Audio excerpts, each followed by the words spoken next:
Everyone was gathered around the Christmas tree, laughing, drinking, until my mother-in-law decided to ruin everything. She stood up, pointed at me, and in front of my husband, his family, and even the neighbors she'd invited, she said, "She's just with him for his money." A gold digger. That's what she called me. I felt my face burn, my hands shake, but I didn't say a word. Not yet. Because I had something she didn't know, something she would never expect, and I decided I would wait until New Year's to show her the truth. What I owned would leave her speechless, and everyone else completely stunned. My name is Diane Calloway Pierce, 34 years old, born and raised in Atlanta, Georgia, the only daughter of a woman who cleaned other people's houses 6 days a week, and a father who drove a city bus for 31 years and never once complained about either. I want you to hold that image, because the woman who got called a gold digger in front of a Christmas tree needs you to understand exactly where she came from before you understand what she was sitting on. My parents were not wealthy people, but they were intentional people. My mother, Gloria, kept a budget journal every single month from the time I was 8 years old, and she let me sit next to her at the kitchen table while she did it. She showed me every number, every bill, every dollar that came in and where it was going before it even landed in her hand. She used to say, "Diane, money is not the goal.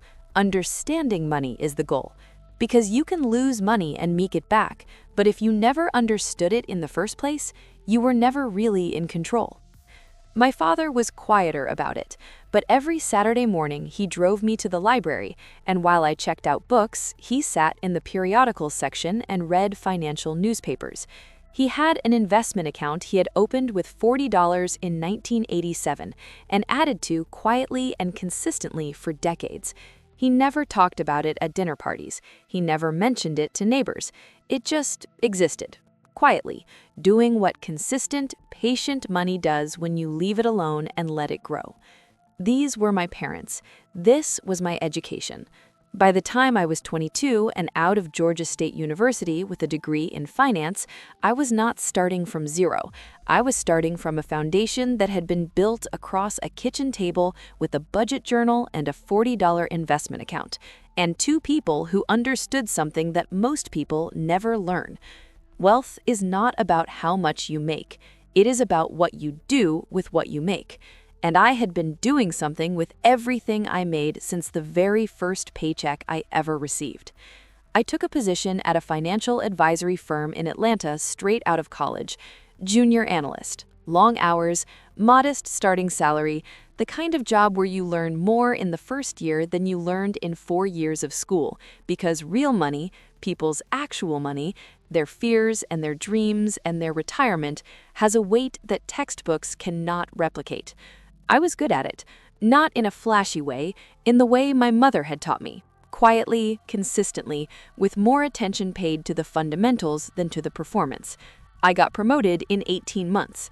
By 26, I had moved into a senior advisory role and was managing a portfolio of mid-size business clients. By 30, I had my own licenses, my own client list, and had started quietly, very quietly, investing my own money with the same discipline I applied to everyone else's. Real estate first, a small rental property in an up-and-coming neighborhood in Atlanta that I bought at 27 with a down payment I had been saving since my first paycheck. Then another one 2 years later. Then a partnership in a commercial property with 2 colleagues I trusted. By 30, I had a net worth that would have shocked most people who knew me, because I did not live like it. I drove a sensible car, I wore clothes I liked but did not perform wealth in, I lived in a nice but not extravagant apartment.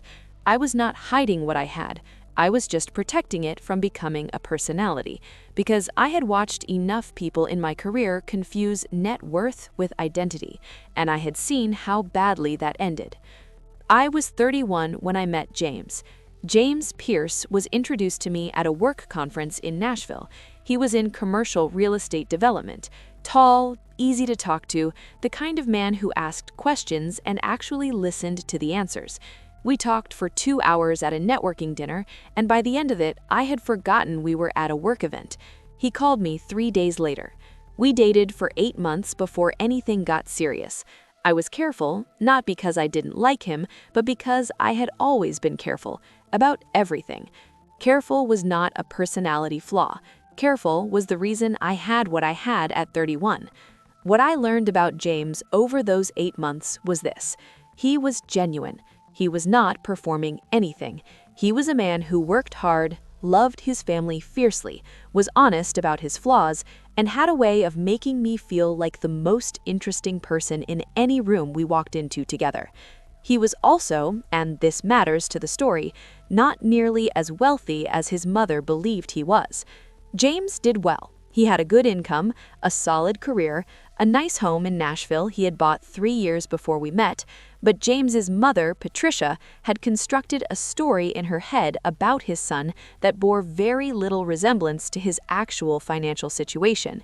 In Patricia's version of reality, James was the most successful person who had ever emerged from their family, a self-made man whose wealth was extraordinary and growing, and any woman who wanted him was after access to that imagined fortune.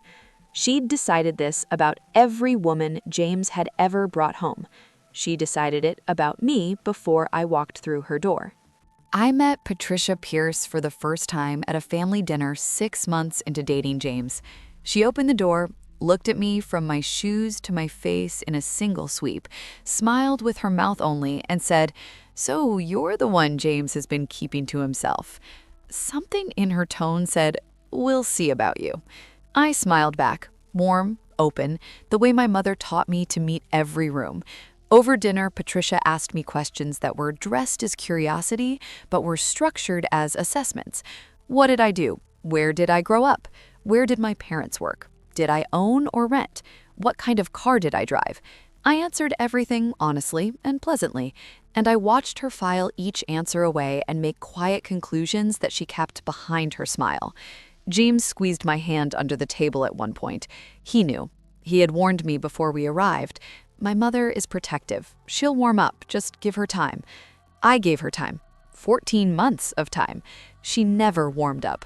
What she did instead was build a case, slowly, steadily, the way certain people do when they have decided on a conclusion and are simply gathering evidence to support it. She made small comments at family gatherings, observations delivered as jokes, concerns dressed as love for her son. She told James's sister Renee that she worried he was moving too fast. She told James's Aunt Carol that she hoped he was being smart. She told anyone who would listen, quietly, consistently, in the same tone my mother used to balance a budget, that she was not sure about me. James heard some of it. He confronted his mother twice. She denied it twice, said she was just being a mother, said she just wanted the best for her son. And because James was a good man who loved his mother and wanted to believe the best of her, he accepted that.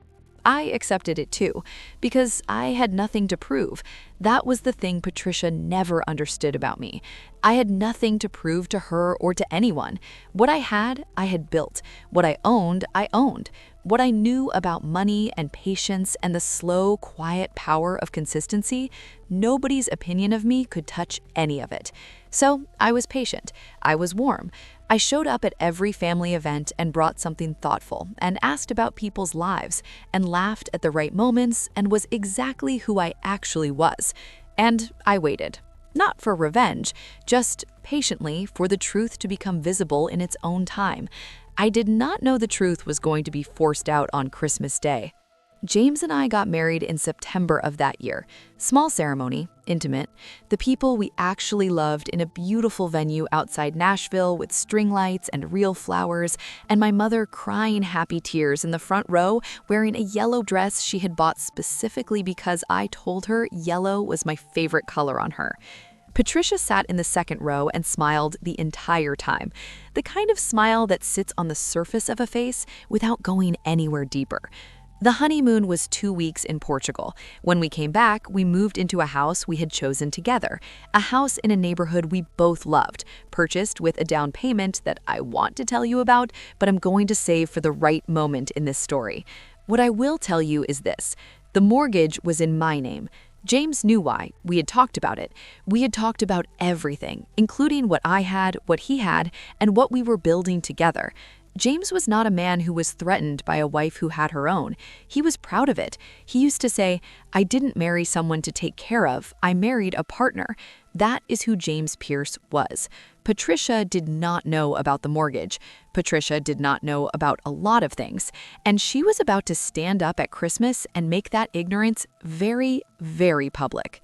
Christmas Eve, we drove to Patricia's house. She had a large home in a suburb outside Nashville, a house James's father had bought in the 90s, and that Patricia had lived in alone since he passed 7 years ago.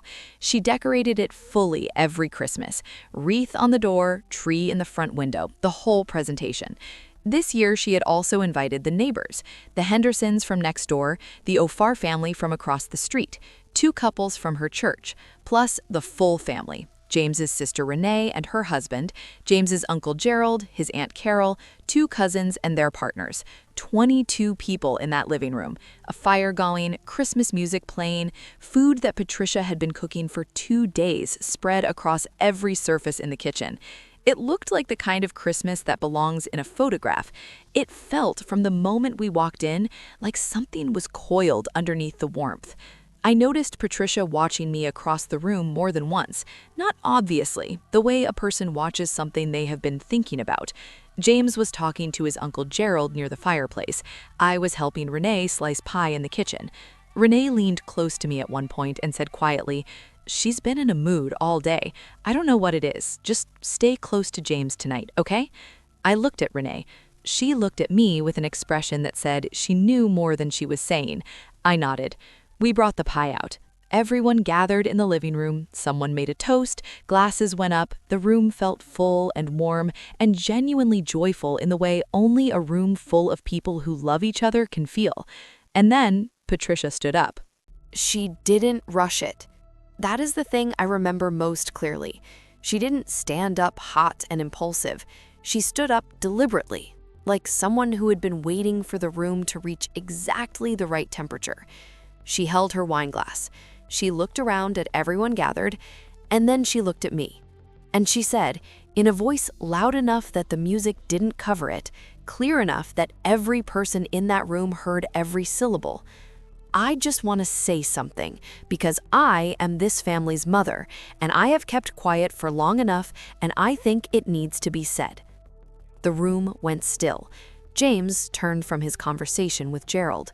Patricia looked at me. "That girl sitting there has been with my son for 2 years, and not one person in this room has asked the real question. James works hard. James has built something, and women can smell that from a mile away. I'm not saying she's a bad person. I'm saying she's with him for his money, and I'm tired of pretending I don't see it." 22 people, not one sound. I felt the heat move up from my chest to my face in a wave I could not stop. My hands, I remember my hands, were completely still on my lap. I made them stay still. I was not going to let my hands shake in that room. James said, "Mom." One word. Low. A warning.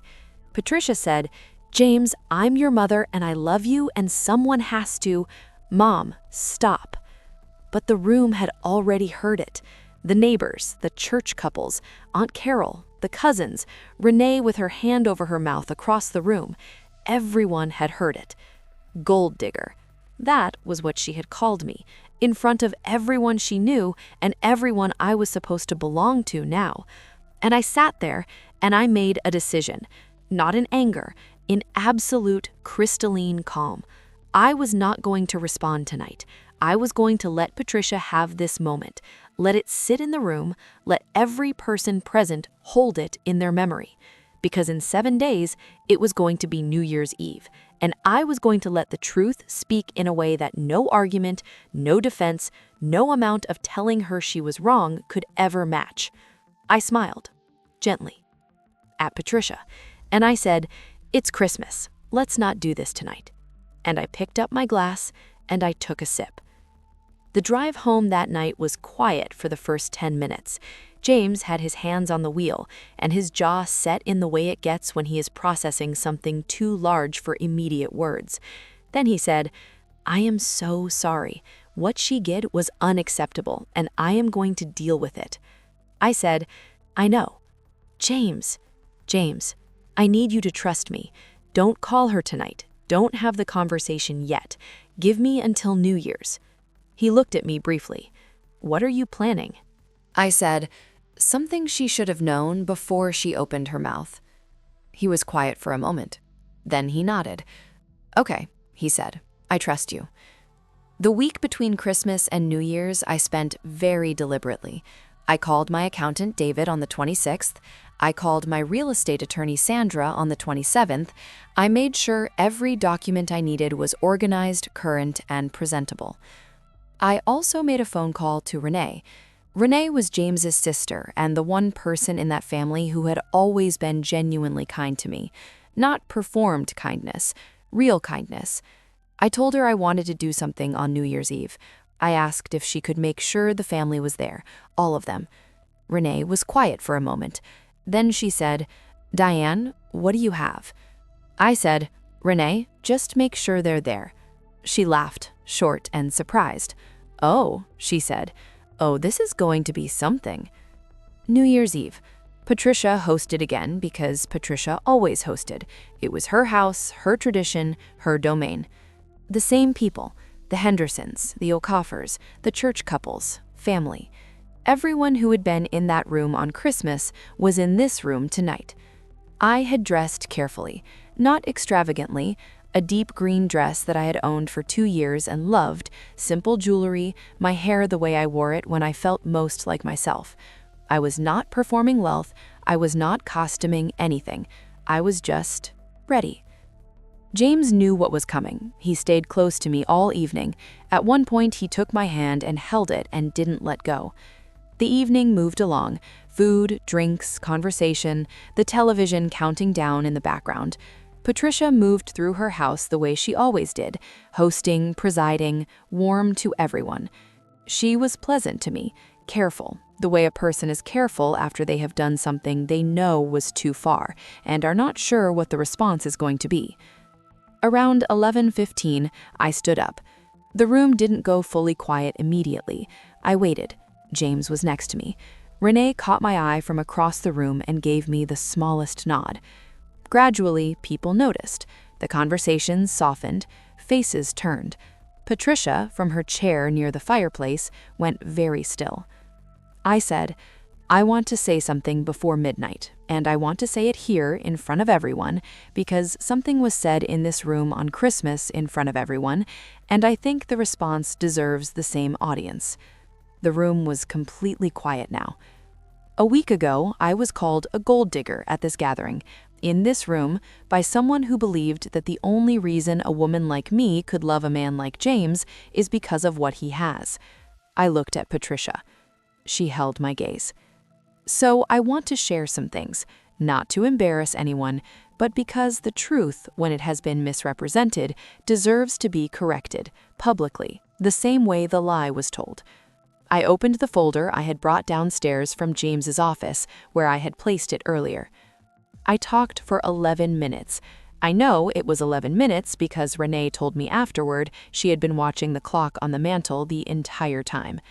I told them about my parents first, Gloria and her budget journal, my father and his $40 investment account, the kitchen table education that no school had given me and that no amount of money could replace. Then I showed them the property documents. The first rental property I bought at 27, the second one at 29, the commercial property partnership, the investment portfolio I had been building since my first paycheck, the retirement accounts, the business account from the financial consulting practice I had quietly incorporated 3 years ago. I showed them the deed to the house James and I lived in my name. I told them the number. Not James's number, mine. My net worth at 34 years old, built from a budget journal and a father's newspaper habit and 17 years of discipline and patience and showing up to the work when nobody was watching, was 4 times what James had. 4 times. The room did not make a sound. I looked at Patricia, and Patricia, this woman who had stood up 7 days ago with her wine glass and her certainty and her very public verdict about who I was, did not say a word. Her mouth was open slightly, her wine glass was on the armrest, and her hand was no longer holding it. She was looking at me like she was seeing me, really seeing me, for the very first time.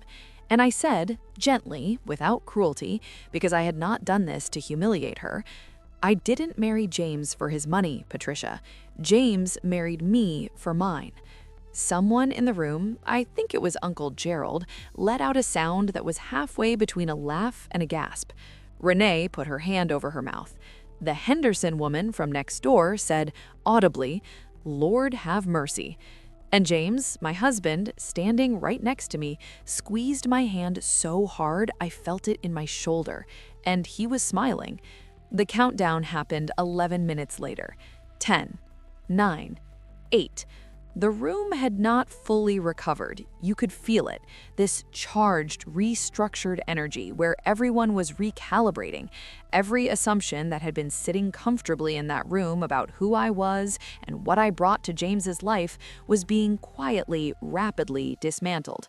3, 2, 1. Happy New Year! People hugged, glasses clinked, the television exploded with fireworks.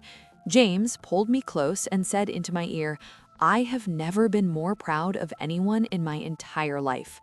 I laughed, actually laughed, the full, real kind.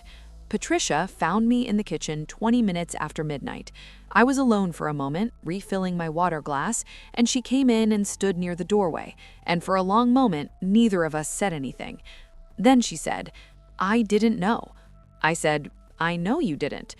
I should have—" She stopped, started again. "I made assumptions about who you were, where you came from. I was wrong." I turned to look at her. This woman who had made my first 2 years in this family quietly, consistently difficult, who had smiled at my wedding while building a case against me in her head, who had stood up at Christmas with a wine glass and a verdict delivered in front of 22 witnesses. She looked old, not in a cruel way, just diminished. The way people look when something they were very sure about turns out to be completely wrong, and they have to stand in the rubble of their own certainty. I said, "Patricia, I don't need you to think I'm impressive. I just needed you to stop deciding who I was before you knew me." She nodded slowly. "I owe you an apology, a real one, not just for tonight." I said, "I know." And I picked up my water glass, and I walked back into the living room to find my husband. I want to tell you what happened in the months after. Patricia and I are not best friends. I want to be honest with you about that because this is a real story, told by a real woman, and real life does not wrap up into a perfect bow. But something shifted. The comments stopped. The quiet assessments at family dinners stopped. The looks she used to give me, that measuring, concluding look, stopped. What started instead was something slower and more genuine. She asked me once, about 3 months after New Year's, if I would look at her retirement accounts. She said James had mentioned I was good with this kind of thing, and she wanted an honest opinion. I sat with her for 2 hours at her kitchen table, the same kitchen table where she had been building her case against me in her head for 2 years, and I showed her what I saw, honestly, professionally, the same way I would show any client. She was quiet for a long time after. Then she said, "Your mother taught you this?" I said, "At the kitchen table, since I was 8. She looked at me, and for the first time since I had known her, Patricia Pierce smiled at me with something that reached all the way to her eyes. Before I close this story tonight, I want to say something to whoever needs to hear it. There is a specific kind of painful that comes with being underestimated, not just professionally, personally, by people who look at where you came from and decide what you are worth before you have opened your mouth, by people who see a woman in love and assume the love is currency rather than genuine, by people who have appointed themselves the judge of what you deserve and delivered that verdict out loud in front of everyone you were trying to belong to. What Diane did, and what I want you to hold on to, is that she did not defend herself in the moment, because she understood something that takes most people years to learn. The most devastating response to someone who underestimates you is not an argument, it is evidence. Quiet, patient, undeniable evidence, built not for the moment of revelation, but for the life itself. Built across a kitchen table with a budget journal, built in an office at 22, built in the discipline of not spending money just because you had it, built in the long, unglamorous, unwitnessed years of doing the right thing with what you had. Patricia did not lose because Diane outmaneuvered her. She lost because she assumed. And assumption, when it meets a woman who has been quietly building something extraordinary, has nowhere to go but the floor. Do not shrink yourself for rooms that haven't learned your value yet. Keep building. The right moment to show them will come. And when it does, let the truth speak. It is louder than anything you could ever say in anger. If this story hits something real in you tonight, I need you to drop a comment right now and tell us where in the world you are watching from. Your city, your state, your country. It matters to us here at Tessa Stories more than you know, because every single location you drop reminds us that this community is real and wide and full of people who needed to hear this tonight. We read every comment, every single one. And if you are not subscribed yet, please do it right now, because the next story coming to this channel is going to have people stopping mid-scroll to watch, and you do not want to find it late. We'll see you in the next one.